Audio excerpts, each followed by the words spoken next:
Havana, a single light bulb can dictate what an entire neighborhood eats tomorrow. This is Cuba, an island nation just a narrow stretch of sea away from Florida, yet caught in a reality where the simple rhythm of daily life is constantly interrupted by power outages, fuel shortages, and a scarcity of goods that forces every mundane task to be recalculated.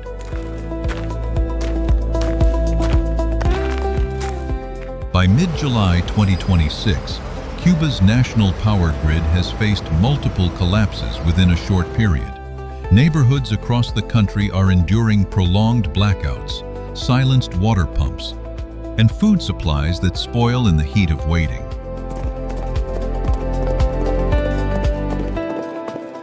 The silence that follows a sudden blackout is not just an absence of light, it is the immediate cessation of the city's lifeblood. We often imagine that a breakfast begins when we sit down at the table. Here, it can start the night before by spending hours standing in the dark.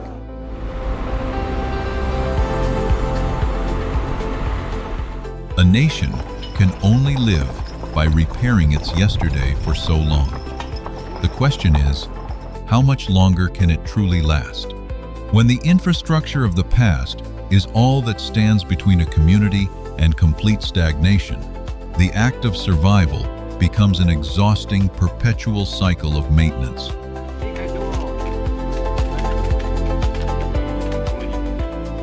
We see this tension mirrored in the quiet exhaustion of those waiting in breadlines, the desperate hum of vintage engines kept alive by sheer ingenuity, and the flicker of screens that may vanish at any moment. To understand why a single loaf of bread depends on the fragility of an entire nation's energy grid, we must first look at the unique, precarious position of this island.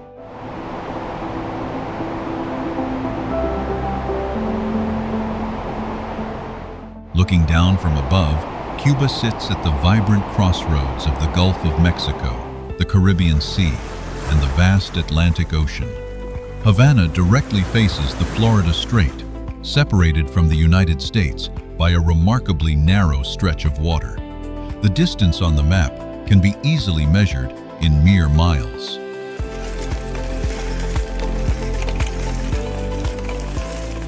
But the true economic distance is created by a complex history, an enduring embargo, a severe lack of foreign currency, limited domestic production capacity, and the cargo ships that can or cannot dock at its ports. Down at the harbor, the commercial docks often stand quiet, waiting for vessels that are continually delayed.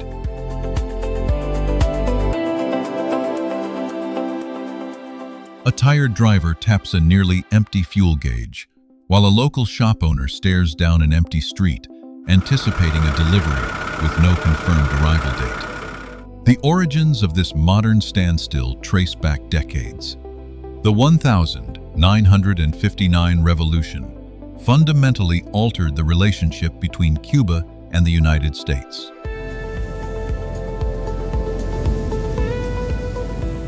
Following that fracture, the island relied heavily on massive support from the Soviet Union, and later forged deep energy partnerships with nations like Venezuela. Yet, the United States embargo continues to heavily restrict international transactions, maritime trade, and crucial financial access.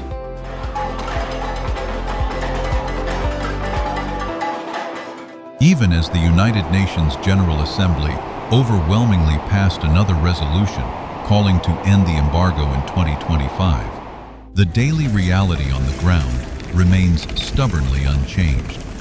This external pressure, colliding with a state-run economy, severely aging infrastructure, and chronically low domestic production, forms the perfect storm of today's vulnerability.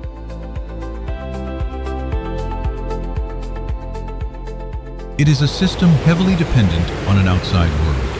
It desperately struggles to reach. And when the flow of fuel shrinks, the shortage does not stop at the gas stations.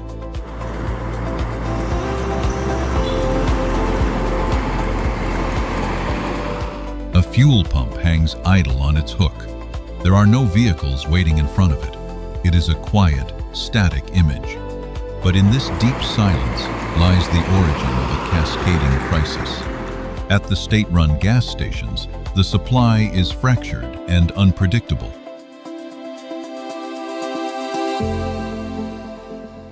Drivers are forced to register for their turn or navigate an uncertain informal market just to keep moving. As private cars and taxis gradually disappear from the roads, the cost of transporting anything or anyone sharply surges. But the impact of a dry pump extends far beyond the streets.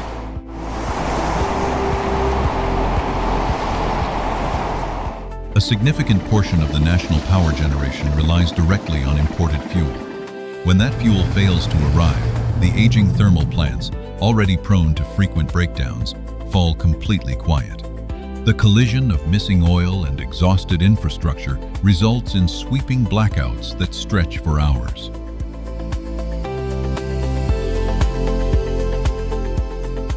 Suddenly, the loss of electricity becomes the loss of water. In the high-rise apartments of Havana, families depend entirely on electric pumps to push water up to their rooftop tanks. When the power grid fails, the pipes run dry.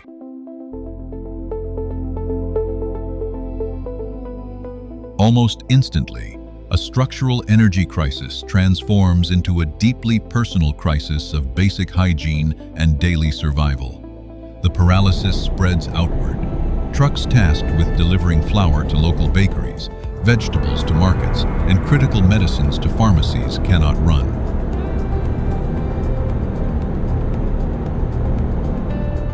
The shortage chokes the entire supply chain, stalling essential goods long before they can ever reach the empty store shelves.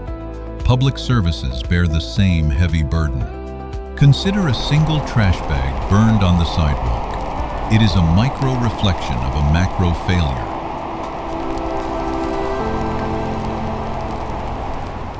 Where garbage collection trucks cannot operate regularly because of the very diesel they lack. Consider a single individual missing a crucial appointment because they could not find a ride. Multiply that by thousands of canceled medical transfers, delayed classes, and stranded teachers.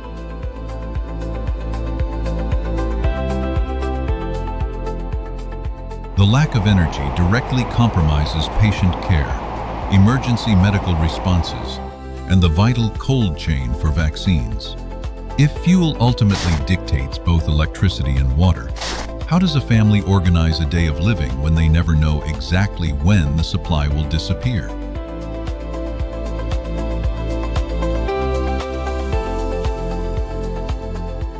At 5 a.m., a mother wakes up in the dark and flips a wall switch. If the bulb glows, a frantic, highly choreographed sequence immediately begins. It is not chaos. It is a routine repeated so often it has become a vital survival skill. The electric pump is immediately turned on to push water up to the rooftop tank. The stove is fired up to cook multiple meals for the entire day at once. Phones are quickly plugged into wall outlets. Clothes are hurriedly washed, and bottles of water are placed in the freezer.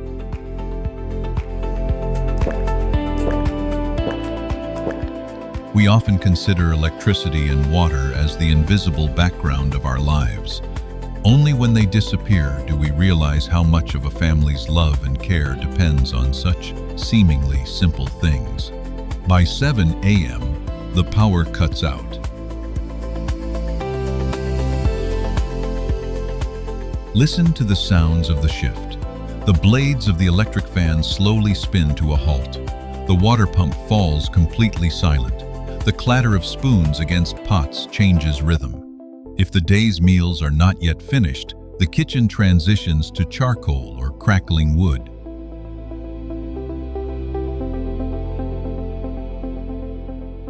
The cooked food is carefully covered to last until evening. The adults mentally calculate the exact volume of water remaining in the tank above. By noon, every single drop is meticulously managed. Follow the life cycle of one bucket of water.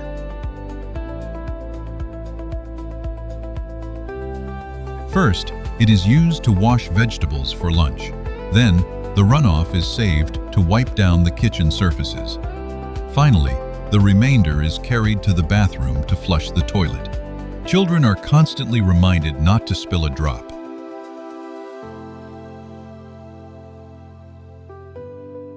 As the afternoon heat thickens, the refrigerator is no longer a reliable vault. Families deliberately avoid buying meat or fish, terrified it will rot. They purchase food in meager amounts, just enough for immediate consumption.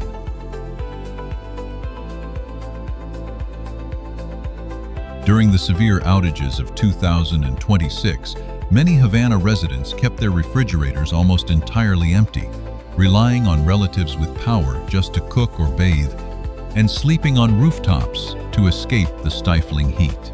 The challenge of preserving temperature-sensitive medications becomes a daily anxiety for the elderly.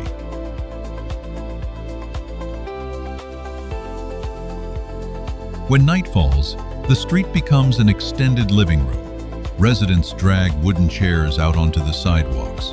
Children invent games in the narrow beams of flashlights. Neighbors gather to converse because the interiors are too dark and hot.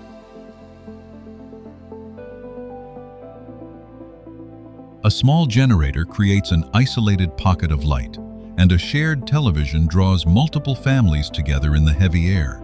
Many of us live among hundreds of apartments, but do not know our neighbor's name.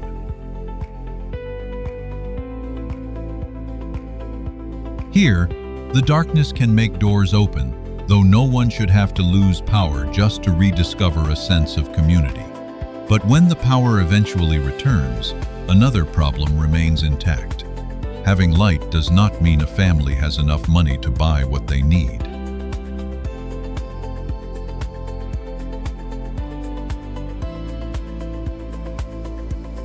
A weathered hand slowly opens the libretta, the national ration book. The camera follows the worn lines of handwritten text, then slowly pans up to reveal the stark reality. The store shelves in front of the counter are nearly empty.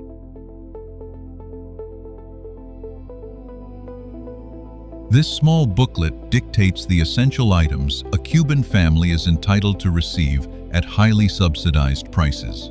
However, the right to a ration does not guarantee its physical presence.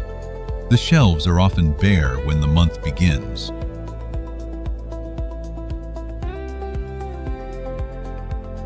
Residents must repeatedly return, ask neighbors for updates, or simply wait for official notifications. Even when fully stocked, the allocated supplies only satisfy a fraction of a family's actual monthly needs. Consider the profound journey of a single subsidized loaf of bread.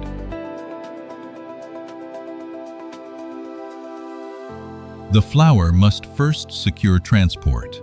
The bakery's oven requires a stable electrical grid. The baker needs public transit to arrive at work. Finally, the bread reaches the distribution point, where one person stands in a long line to purchase the daily allotment for their entire household, and sometimes for an elderly neighbor.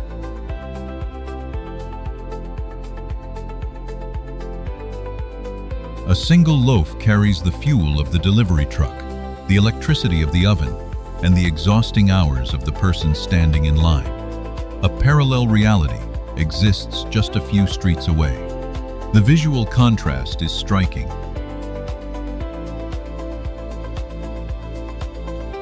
The hollow aisles of the subsidized bodega, juxtaposed with the brightly lit shelves of foreign currency stores, stocked with imported cooking oil, detergent, and food. Outside one door, a resident carefully counts weakened Cuban pesos. Outside the other, a shopper checks a digital transfer sent from relatives abroad.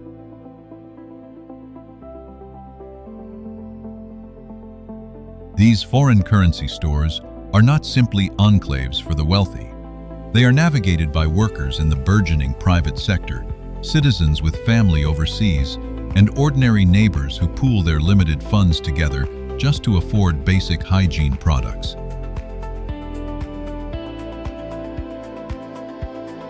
The World Food Program notes that many Cuban families face mounting challenges regarding food security, driven by inflation, fuel deficits, and an economy that has severely contracted in recent years. This dual system creates a new kind of social divide, an economy heavily dictated by time.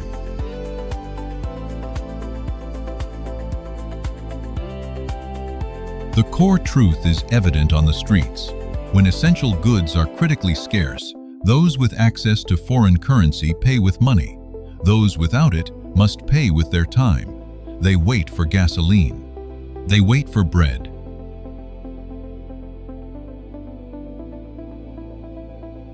They wait for cash, for water, and for a store to finally receive its delayed shipment. If the official salary and the ration book are not enough to sustain life, where does the missing part come from?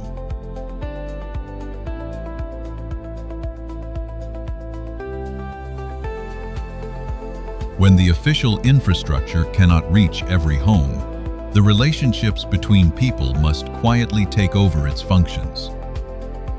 Watch a single person carefully hand 2 eggs to their neighbor over a rusted balcony. In an economy heavily defined by severe scarcity, this is not just an act of kindness, it is a vital daily transaction.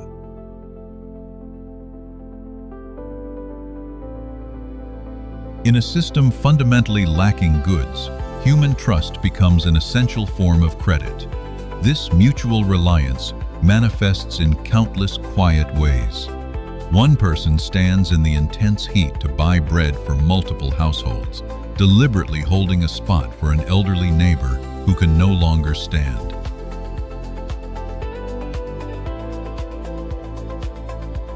A family with a working gas stove offers their kitchen to cook meals for the apartment next door before the raw food spoils in the heat.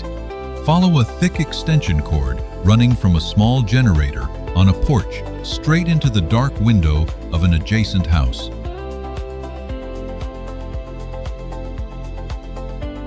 A personal, temporary resource suddenly transforms into vital community infrastructure. This shared electricity is strictly prioritized. It keeps a diabetic's insulin cold, powers a child's nebulizer, or simply charges a dozen mobile phones so families can receive news.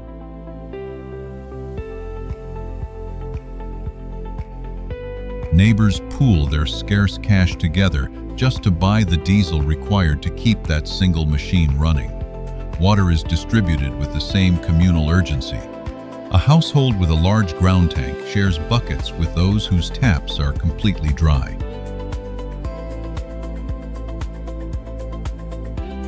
Young residents carry heavy containers up dark stairwells for the elderly. Even information is a shared utility. Word of a sudden restock at the local store or the shifting schedule of a blackout spreads rapidly through balconies and text messages, turning the neighborhood into an informal, highly efficient broadcast network.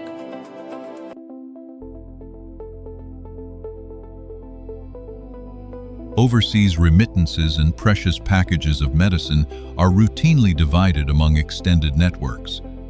We often think that true wealth lies entirely in what a family officially owns. But in the very hardest of times, sometimes what matters far more is whose door they can safely knock on.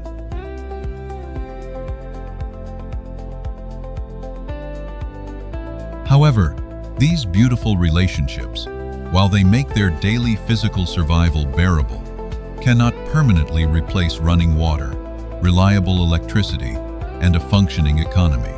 The profound ability to repair and adapt does not only exist between people, it is also visibly present in almost every physical object that is still actively operating on the island.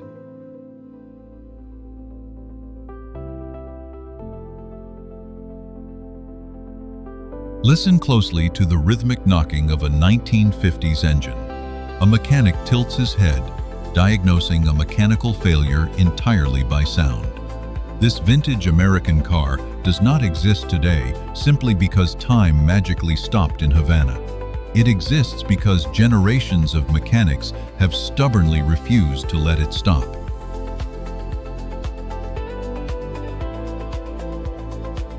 He scours a tight-knit network to find a compatible piece from a completely different model. When an obsolete part can no longer be found, he machines it from scratch using salvaged metal. Finally, the heavy engine roars back to life.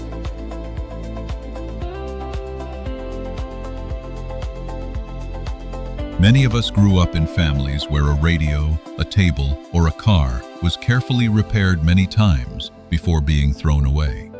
This mechanic still lives in that world. But here, repairing is not merely a nostalgic memory or a sustainable choice. It is the absolute condition required to keep moving forward.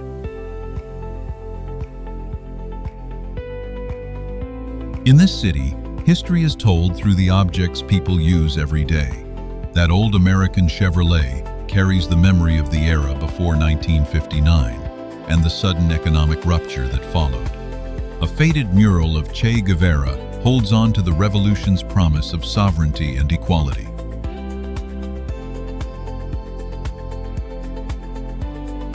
The towering Russian embassy serves as a concrete reminder of an era reliant on the Soviet Union.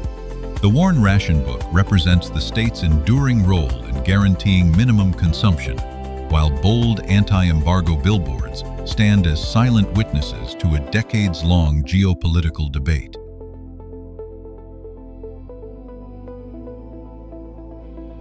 This blend of eras extends into the digital realm, where the internet stutters, movies are physically copied onto USB drives and passed from hand to hand.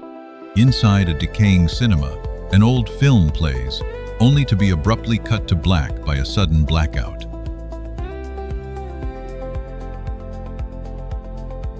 In Havana, history does not sit still in a museum. It runs actively on the street, is stamped in the food ration book, and is replayed on screens that can turn off at any moment.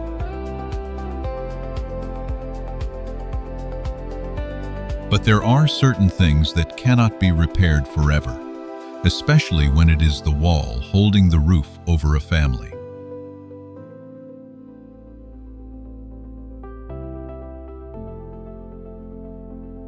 Watch a child carefully place a school book at the edge of a shared bed. See a mother stretch a thin, faded curtain across a worn rope to create a fragile illusion of a wall. Listen to the sound of 3 different pots boiling simultaneously in one massive, echoing room.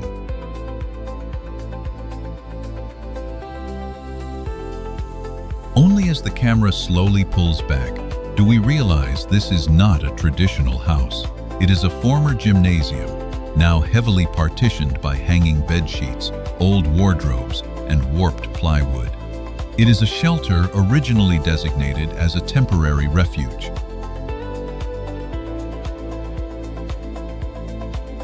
But for the families living here, temporary has quietly stretched into countless years. They wait for a promised relocation that continually fades into the background of daily survival.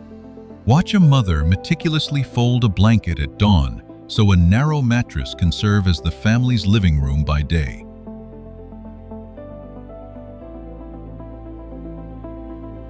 It is a deeply personal, quiet act of preserving human dignity. Zoom out, and you see dozens of families forced to compress their private lives into a public hall, negotiating every single day over shared toilets, rationed water buckets, and a few overburdened electrical outlets.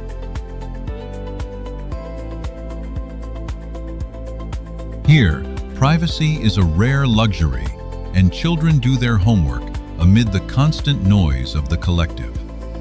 Look closely at a deep crack running up the concrete wall. Zoom out, and that single fissure represents a much larger national crisis.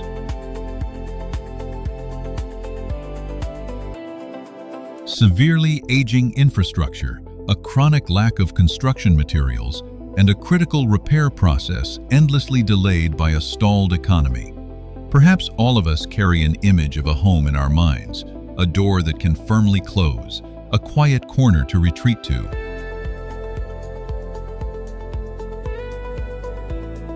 And a solid roof that does not make parents jolt awake at every strange sound or heavy rain. Only when those fundamental things vanish do we truly understand how much peace a simple home contains.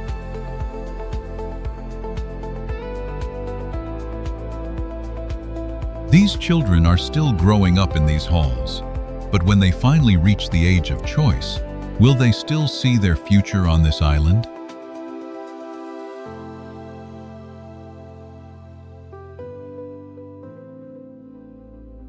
Natalie stands in the quiet, shadowed courtyard of her university. She is studying architecture, learning how to design the future in a city where many buildings from the past are still waiting to be repaired.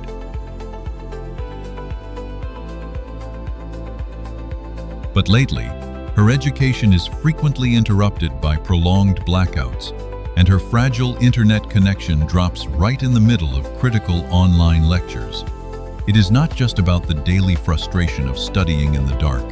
It is about looking at the empty chairs next to her.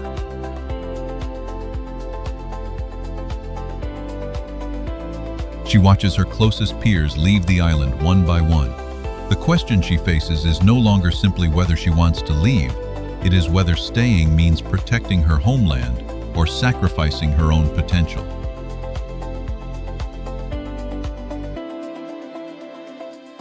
This deeply personal, agonizing choice echoes across the entire island.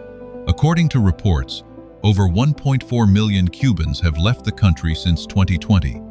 This massive wave of migration deeply fractures families and drains the very workforce desperately needed to sustain hospitals, schools, and vital technical industries.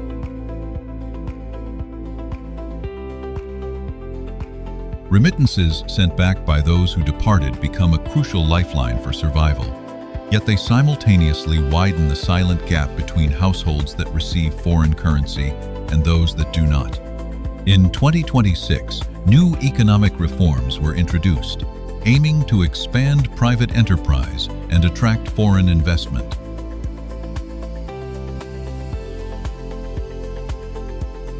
But for many young Cubans without initial capital or overseas connections, a painful paradox lingers. Should they wait patiently for these systemic changes to truly take root, or should they leave before another precious decade slips away?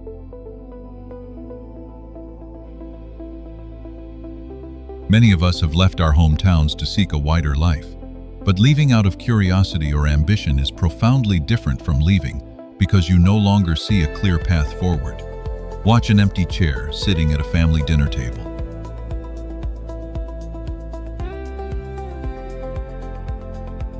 Watch a video call with a loved one abroad abruptly freeze as the power cuts out again.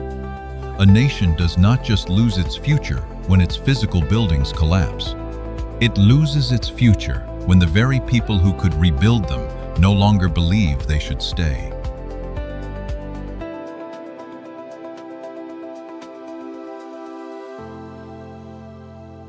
Dawn breaks. A single light bulb flickers on. A mother restarts the water pump. A vintage car rumbles, and outside the bakery, a new line slowly forms. Natalie stands quietly, looking out at the sea. Cuba is still moving, but increasingly, movement is only created to prevent everything from coming to a halt.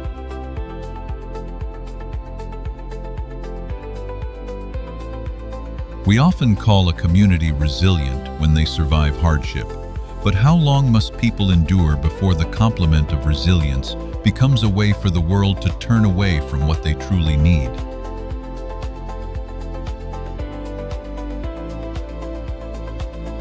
Would you choose to stay in a place with family and memories, but dwindling opportunities, or leave to find a future, knowing home might not be the same when you return? Share your choice, because perhaps this question does not belong only to Cuba.